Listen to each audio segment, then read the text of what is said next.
ये डीजल का main pipe है इनर का, जो डीजल फिल्टर की केसिंग के अंदर आ रहा है। अक्सर आप लोगों ने देखा होगा जब डीजल के पाइप टूट जाते हैं या तो इंजन मिसिंग करेगा या इंजन बंद हो जाएगा। और मैंने आप दोस्तों को बताया कि आग लगने के लिए 3 चीज़ों की ज़रूरत होती है। स्टार अलंकी की मदद से ये वाला पार्ट अंदर से निकाल लिया। आपके पास जो भी पाइप का साइज़ है यहाँ पे नंबर लिखे होंगे, इसके लॉक बने हुए हैं, ये नीचे से पकड़ लेता है और ऊपर से आपने इसको थ्रेड को टाइट करते रहना। जैसे ही हम लोग इसको टाइट करते रहेंगे तो नीचे इसकी सीट बन जाएगी। जब डीजल फिल्टर के अंदर जाएगा, फिल्टर खाली था तो अंदर इसके जो हवा होगी सारी पाइपों के अंदर चले जाएगी। अल्हम्दुलिल्लाह यहाँ पे सारी फिटिंग कंप्लीट हो चुकी है। अस्सलाम वालेकुम फ्रेंड्स, मैं हूँ मैकेनिक और आप दे रहे हो लाइफस्टाइल इन डेजर्ट। उम्मीद करता हूँ आप सब लोग खैरियत से होंगे, अल्लाह के फजल करम के साथ मैं भी ठीक ठाक हूँ। आज मैं आप दोस्तों को दिखाऊंगा भी और बताऊंगा भी कि हम लोग अपने जनरेटरों को कैसे रेस्क्यू करते हैं, और आप लोगों को भी बताऊंगा कि अगर आपके जनरेटर के अंदर या इंजन के अंदर किसी भी किस्म का डीजल लीक हो जाए या आग लगने के चांसेस हों तो आप उसको कैसे रेस्क्यू कर सकते हैं। क्योंकि हमारे यहाँ पे पहले भी एक एक्सीडेंट हुआ था, उसका भी डीजल लीक हुआ था, जिसकी वजह से हमारे जनरेटर को आग लग गई थी। आग हमेशा 3 चीज़ों के मिक्सचर से ही लगती है। नंबर 1 हवा,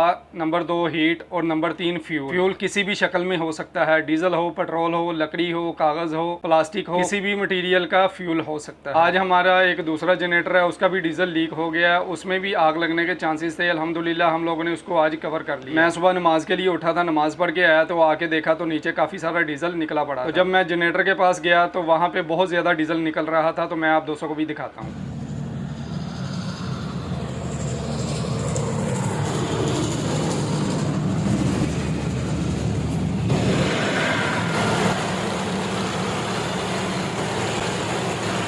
सबसे पहले मैं आप दोस्तों को इसकी कंडीशन दिखा देता हूँ, उसके बाद मैं आप दोस्तों को बताता हूँ कि आपने किन किन चीज़ों का ख्याल रखना है। जनरेटर के अंदर से भी कंडीशन देख लेते हैं, डीजल किस किस जगह पर गया हुआ है। ये सारा डीजल ही है।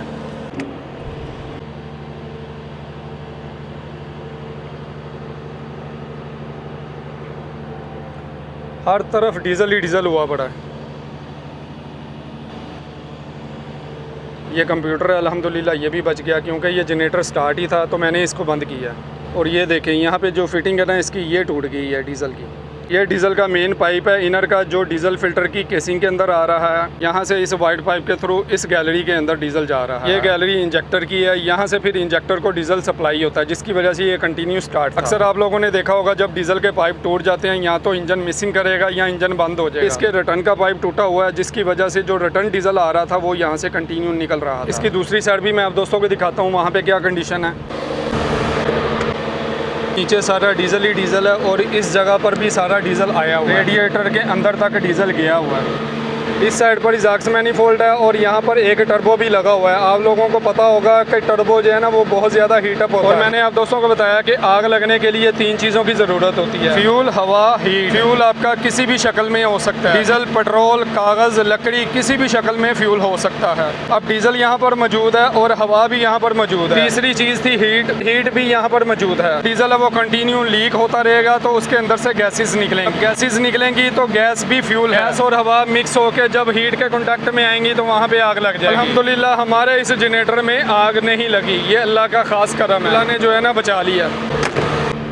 तो अब बात करते हैं सेफ्टी की। अगर आपके पास भी इस तरह का कोई प्रॉब्लम बन जाता है तो आपने सबसे पहले करना क्या, जो कि मैंने भी यहाँ पे अप्लाई किया है। इस तरह की कभी कंडीशन बन जाती है तो बहुत सारे बंदे जो पजल हो जाते हैं कि उसके साथ करना क्या। सबसे पहले हम लोगों ने क्या करना होता है कि अपने आप को बिल्कुल नॉर्मल रखना, नहीं होना, हैपर नहीं होना, जज्बाती नहीं होना कि ये पता नहीं क्या होने वाला है। बिल्कुल अपने आप को शांत रखना है। तो सबसे पहले आके ये देखना है कि डीजल कहाँ से लीक है और कितनी क्वांटिटी में लीक है। जनरेटर स्टार्ट था तो मैं गया था डिप्सी वाली साइड पर, वहाँ पे जाके जनरेटर को बंद किया। उसके बाद मैं आया यहाँ पे इन पाइपों के ऊपर। ये इस जनरेटर के डीजल के मेन पाइप है, यहाँ पे 2 बॉल वाल लगे हुए हैं। यहाँ पे आके मैंने इसको बंद कर दिया। बाकी यहाँ पे टी कनेक्शन लग के 2 पाइप आगे गए हुए हैं उस जनरेटर को, उसको मैंने स्टार्ट कर दिया। जनरेटर भी हमारा बंद हो गया और सप्लाई भी हमने बंद कर दी। यहाँ पे एक डीजल टैंक है जो कि 15,000 लीटर का है और इस साइड पर एक लेवल का पाइप लगाया हुआ मैंने, जहाँ पे मुझे इसकी रीडिंग नजर आती है कि इस वक्त एग्जैक्ट कितना डीजल इसके अंदर मौजूद है। कल इसके अंदर डीजल तकरीबन 6,200 लीटर था। लीक होने के बाद 5,400 लीटर इसके अंदर डीजल मौजूद है। नॉर्मली 24 घंटे के अंदर इस वक्त जनरेटर हमारा 400 लीटर की कंजप्शन कर रहा है। उस हिसाब से देखा जाए 400 लीटर डीजल हमारा जनरेटर ने कंज्यूम किया है। तकरीबन 400 लीटर के करीब डीजल हमारा वेस्ट हो चुका है, जो कि आपको वहाँ पे नजर आ रहा है। यहाँ पे रेगिस्तान है और रेत है यहाँ पे सारी, तो इस वजह से ये सारा डीजल जमीन के अंदर चला गया। ऊपर सिर्फ निशान ही नजर आएंगे आपको। और खुदा ना खास्ता आपके जनरेटर को आग लग गई है, क्योंकि मेरे भी यहाँ पे एक जनरेटर को इसी तरह आग लगी, उसका भी डीजल इसी तरह लीक हुआ था और कहीं ना कहीं से स्पार्क हुआ, जिसकी वजह से उस जनरेटर को आग लग गई। तो अगर आपके भी किसी जनरेटर को आग लग जाती है और जनरेटर रनिंग में है, फिर आपने क्या करना है? फिर आपने इंजन को बंद नहीं करना, आपने सीधा जाके डीजल की सप्लाई को बंद करना है, क्योंकि अगर कनोपी के अंदर आग लगी होगी, आप डिप्सी वाली साइड पर नहीं जा सकते, उस साइड पर भी आग निकल रही होगी। उस सूरत में आपने जल्दी से जाके इन बॉल वाल से मेन पाइप को आपने बंद कर देना, ताकि डीजल की सप्लाई हमारी बंद हो जाए और जनरेटर हमारा खुद ब खुद ही बंद हो जाए। इसको हमने डिप्सी से जाके इसलिए बंद किया है क्योंकि इसके अंदर आग नहीं थी, अल्हम्दुलिल्लाह ये रनिंग में भी था और इजी तरीके से हमने इसको बंद कर दिया। और उसके बाद हम लोगों ने इसकी डीजल की सप्लाई को बंद किया। मैंने आप दोस्तों को पहले भी किसी वीडियो में बताया था कि हमारे एक जनरेटर में आग लग गई थी, वो यही जनरेटर था। अल्हम्दुलिल्लाह हम लोगों ने काफ़ी सेफ्टी की होती है, जिसकी वजह से यहाँ पे आग नहीं लगती। खुदा ना खास्ता कोई एक्सीडेंट वगैरह हो जाता है तो जिसकी वजह से यहाँ पे आग लगती है, वरना यहाँ पे आग नहीं लगती। वही केसिंग है जो अंदर लगी हुई थी, मैंने खोल ली है, इसको अच्छे से मैंने क्लीन भी कर ली है। यहाँ पे वो फिटिंग थी जो टूट गई थी, ये देख सकते हो, ये उसकी फिटिंग है। स्टार अलंकी की मदद से ये वाला पार्ट अंदर से निकाल लिया। ये वाला पार्ट जो है वो मैंने ऑर्डर कर दिया था, लेकिन वो पता नहीं कब आएगा कब नहीं आएगा मुझे पता नहीं है। मुझे ये पुरानी फिटिंग मिल गई है अपने सामान के अंदर से, तो मैंने सोचा इसको लगा के मैं इसको स्टार्ट कर देता हूँ। जब नई फिटिंग आएगी उस टाइम पे हम लोग इसको दोबारा चेंज कर लेंगे। ये डीजल का जो पाइप है, इसके अंदर ये वाले ओ रिंग थे, ये ख़राब हो चुके हैं, ये मेरे पास नहीं है। मेरे पास ये वाले ओ रिंग हैं, इनकी जगह पे ये वाले ओ रिंग लगाऊंगा। ये काफ़ी मोटे होते हैं, ये तकरीबन 3 ओ रिंग इसके अंदर आएंगे, तब जाके इसकी कमी पूरी होगी। यहाँ पे आप देख सकते हो इसकी सीट बनी होती है, यहाँ पे ओ रिंग आ जाएंगे, ये नट ओ रिंग के साथ इस पाइप को टाइट कर देगा। एक साइड तो इसकी ठीक है, लेकिन दूसरी साइड अगर मैं आप दोस्तों को दिखाऊं तो इसकी सीट ख़राब है। अंदर से आपको दिखाता हूँ, ये देखें, ये प्रॉपर तरीके से नट इसका बैठ नहीं रहा, इसकी जो सीट है ये ख़राब हो चुकी है। तो मेरे पास ये स्पेशल टूल है सीट बनाने के लिए। आपके पास जो भी पाइप का साइज़ है यहाँ पे नंबर लिखे होंगे, उसी फिटिंग में डाल के आप लोग इसकी सीट बना सकते हो। ये पाइप 3/8 का है, तो यहाँ पे देख सकते हो 3/8 का नंबर लिखा हुआ, तो ये पाइप मैं इसके अंदर डाल दूँगा। इसको रखना है सीट वाली जगह पे, इसको इस तरह करके बंद करना है। और ये वाला जो टूल है ये इसके ऊपर इस तरह करके आ जाएगा। नीचे इसके लॉक बने हुए हैं, ये नीचे से पकड़ लेता है और ऊपर से आपने इसको थ्रेड को टाइट करते रहना है। जैसे ही हम लोग इसको टाइट करते रहेंगे तो नीचे इसकी सीट बन जाएगी। ये इसकी सीट बन चुकी है, इसको हम लोग खोल लेंगे।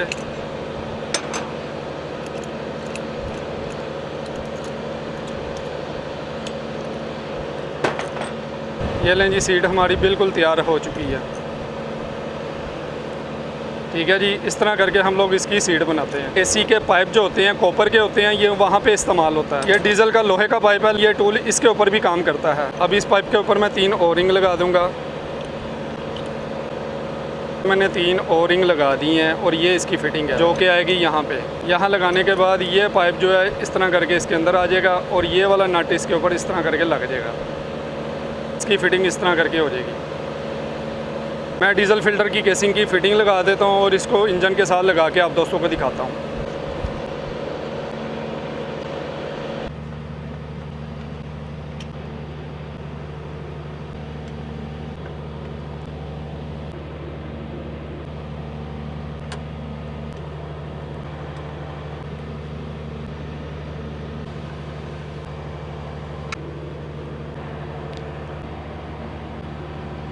अल्हम्दुलिल्लाह यहाँ पे सारी फ़िटिंग कंप्लीट हो चुकी है। सारे पाइप भी मैंने लगा दिए हैं, डीजल फ़िल्टर भी लगा दिया। लेकिन आपने देखा डीजल फ़िल्टर मैंने भर के लगाया। जब भी आप डीजल फ़िल्टर लगाते हो हमेशा उसके अंदर डीजल भर के फिर आपने लगाना है, इससे आपको हवा ब्लीडिंग का मसला नहीं आएगा। अगर हम लोग इसको खाली लगा के इंजन स्टार्ट करेंगे तो इंजन सबसे पहले इस फ़िल्टर को भरेगा, उसके बाद इंजेक्टर के अंदर जाएगा। जब डीजल फ़िल्टर के अंदर जाएगा, फ़िल्टर खाली था तो अंदर इसके जो हवा होगी सारी पाइपों के अंदर चले जाएगी। नीचे जो आपको नज़र आ रहा है ये डीजल नहीं है, ये पानी है, इसको मैंने अच्छे से धो दिया था। अब मैं इसका डीजल खोल लेता हूँ।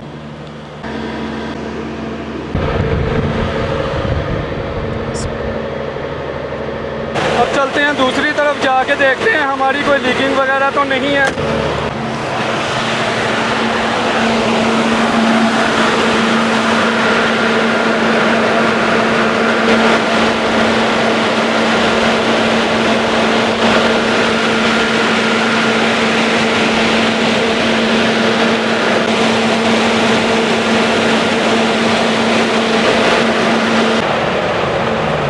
उम्मीद करता हूँ आप लोगों को इस वीडियो के अंदर कुछ ना कुछ सीखने को मिला हो। उम्मीद करता हूँ आप लोगों को वीडियो भी अच्छी लगी होगी, और अगर वीडियो अच्छी लगी है तो लाइक शेयर सब्सक्राइब कर दीजिएगा मेरे चैनल को। फिर मिलेंगे नेक्स्ट किसी वीडियो में, तब तक के लिए अल्लाह हाफिज़।